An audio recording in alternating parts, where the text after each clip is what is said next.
Na yung sa Bicol region, sabi 9 billion yung flood control program sa Bicol region for 2023 or even 2024. Hindi po totoo yun kasi in 2023 sa DPWH alone, 29.4 billion ang budget. This Grabe year, for Bicol Region 2024, ang budget for flood control ng DPWH ay 31.9 billion. So 2023 and 2024, So, meron kang 61.42 billion na budget for flood control in Bicol Region alone. So Grabe, ito dapat tignan nating mabuti sa budget deliberation. Dapat lang. Kung, saan ba talaga napupunta to? May impact ba talaga itong ginagawang flood control projects and programs ng ating pamahalaan? Very concerning yung na hindi lang, I mean, all parts of the country are now affected, no? Parang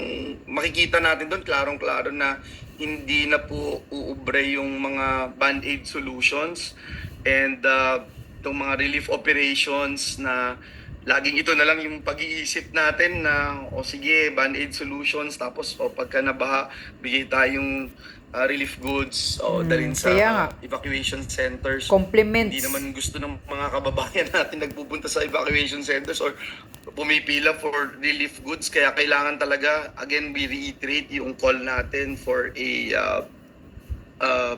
integrated and comprehensive master plan ng ating programa para i-address itong problema ng baha, bagyo, etc. Okay. Ito lang, papakita ko lang sa inyo. Ayan na. Sinasabi na ni Villanueva, hindi pala totoo na 9 billion ang budget ng Bicol alone. Bicol lang ha. Sa 2023 until now, 2024, in 2 years, ang budget ng Bicol pala sa flood control, 61.42 billion. Tingnan mo. Tingnan mo gaano kalaki pira ng mga taxpayer. Pero, anong nangyayari ngayon? Mismo, ang kalamidad ang nagsasabi ng katotohanan. Yan, makikita nyo na mga taga Bicol. Sino ba ang ninyo dyan? Congressman nyo. Yan si Saldico? Yan ba? Kasi Bicol Party List siya eh. Ito ang budget ninyo sa 2023 at 2024. Ang budget ninyo dyan sa flood control budget, 61.42 billion. Saan napupunta ito? Nanilamon kayo ng baha. Buong Bicol. Nilalamo ng baha. Hanggang sa ninyo. Lumalagpas na yung ibang lugar, lumalagpas na sa hanggang rooftop. Saan napupunta ang pera ng mga taxpayer? Imagine, pira ito natin Pira ng mga taxpayer itong 61.42 billion na flood control budget. Pero mismo ang bagyo ang nag-fact check sa mga kasinungalingan at mga pagnanakaw ninyo. Kung hindi nyo ninakaw, hindi magbaha ang Bicol ng ganyan. Yan ang katotohanan. Ninanakaw ninyo ang budget, ang pera. Walang hiya kayo Walang hiya kang congressman ka dyan. Sino kang animal ka? Tarantado kang kawatan ka. Kung ganyan, mga taga Bicol, magprotesta kayo. Sugurin nyo yung ninyo dyan, congressman nyo, kung sino ba yung congressman ninyo, kung si Saldico ba yan, habulin nyo yan. Paluwa ninyo, ipasukan ninyo yung budget ninyo dyan na 61.42 sa 2 taon na budget. 2023 and 2024, may budget ang Bicol lang 61.42 billion na flood control. Pero anong nangyayari? Nilalamon kayo ng baha. Imagine ngayon nakita ko sa balita, ilan na yung patay? 74? Or kalimutan ko yon. Basta marami na yung nakita nilang patay. Marami pang na-missing dahil sa landslide doon sa ibang probinsya, nag-landslide sa ibang bahagya ng Bicol. Yung landslide talaga, ang daming bahay na natabunan. Grabe. Imagine, nasaan yung flood control? Ito ang number 1 gatasan. Sino ang nagsasabi niyan? Si Atty. Glinchong ba yung nagsasabi nito? Na itong flood control budget, itong mga flood control ng mga congressman, kunyari, oo, may budget ako, anuhin mo ako sa budget ko kaysa mag-ano ako ng mga flood control, hinayupak na flood control ninyo.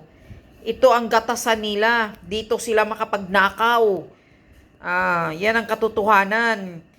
Dito na uubos ang pera natin, pera ng mga Pilipino, pera ng Pilipinas. Sila ang yumayaman, ang mga hinayupak na mga kawatan ng mga congressman na nagkaroon ng budget, ng flood control budget. Kung hindi kayo kawatan, hindi magbabaha ng ganito ang Maynila, ang Bicol.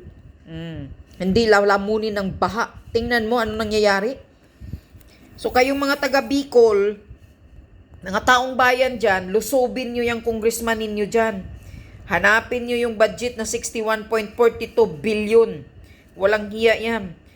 At sa susunod na eleksyon, wag nyo nang iboto yan. Bagsak nyo yung mga politiko ninyo dyan na walang kwinta, na mga kawatan. Kailangan talaga ito, Villanueva, imbestigahan ninyo. Kasi pira ito ng taong bayan, hindi ito pira ng mga kawatan na congressman. Pira ito ng taong bayan. Yan ang tandaan ninyo.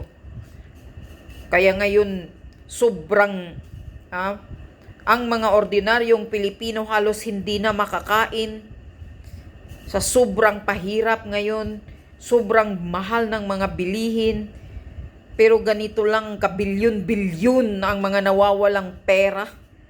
Imagine, kung pinabibigay ito sa bawat pamilya, kahit sasabihin na natin tag 100 million bawat bahay, bawat pamilya, grabe, malaking tulong na to. Tarantado, talagang ginagago talaga tayo ng mga politiko ngayon, garapalan ng mga kawatan, garapalan ng mga Kaya ito ang nangyayari, na nagbinta na ng 25 tons ng tang-inang gold reserve ng Pilipinas. Panahon ni PRRD noon na may pandemic, sobrang hirap. Hindi nga nagbinta ng gold si PRRD. Nagawaan niya ng paraan. Pero itong si Bangag Marcos Jr., na wala namang infrastructure na project, wala namang proyekto, hindi nga pinagpapatuloy yung mga project ni Duterte, wala namang nagawa, siya pa ang nagbinta ng 25 tons. Imagine, sa buong mundo, tayo ang pinakamataas na nagbibinta ng gold reserve ngayon. 25 tons. Saan napunta ang pera? Bakit? Bankrupt na ba ang Pilipinas? Bankrupt na ang Pilipinas, di ba? Dahil dito sa hinayupak na tang-inang flood control budget, dito pinagnanakaw ang pera ng Pilipino. Pera ng mga taxpayer.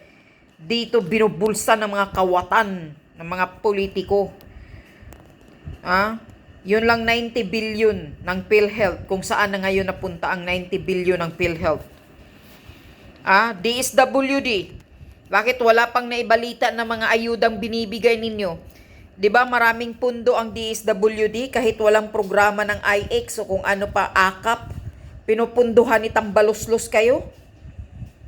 Bakit? Ano na ngayon ang binibigay ninyong tulong?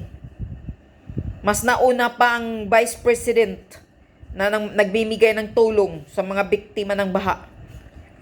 Kayo walang pambalita. At itong hinayupak na tambaluslos na migay ng mga tulong, at itong corrupted na may issue ng pagnanakaw na si Saldico. Malaki pa yung tarpaulin nila kaysa kanilang mga tulong siguro. Yung pagmumukha nila, mga walang hiya, mahiya-hiya kayo tang ina ninyo. Ikaw Saldico at ikaw Martin Romualdez, hindi mo pira yan, hindi nyo pira yan. Pira yan ng Pilipinas, pira yan ng mga taxpayer. Bakit pangalan mo ang nakalagay doon? Ipal kayo, mga hinayupak kayo. Sana hindi kayo makaupo na ulit sa sa politiko. Malaki pa yung mga pagpangalan nyo dyan, tarpaulin ninyo. Pira nyo ba yan? Pinamimigay ninyo ng budget? Di ba kayo nahihiya sa sarili ninyo? O walang hiya na talaga yung kapal ng mukha na talaga yung pagmumukha ninyo, Romualdez at ikaw Saldico? Bakit kailangan nyo pa ba talagang lagyan ng pangalan ninyo na namimigay kayo ng ayuda? Bakit? Sariling bulsa nyo ba yan? Mga yawa kayo? Sarili nyo bang bulsa yan? Yung perang binigay ninyo? Sobrang garapalan kayo, nyawa. Kayo sana ang nalunod ng baha. Mga hinayupak kayo.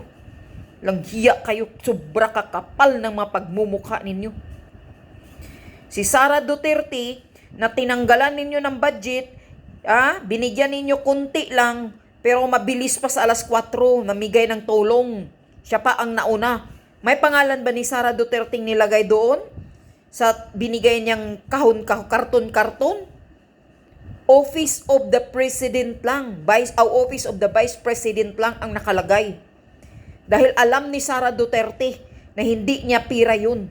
Pira ng mga Pilipino, pira ng taxpayer. Langhiya kayo, ikaw. Kaparehas kayong dalawang mga buaya. Tangina ninyo.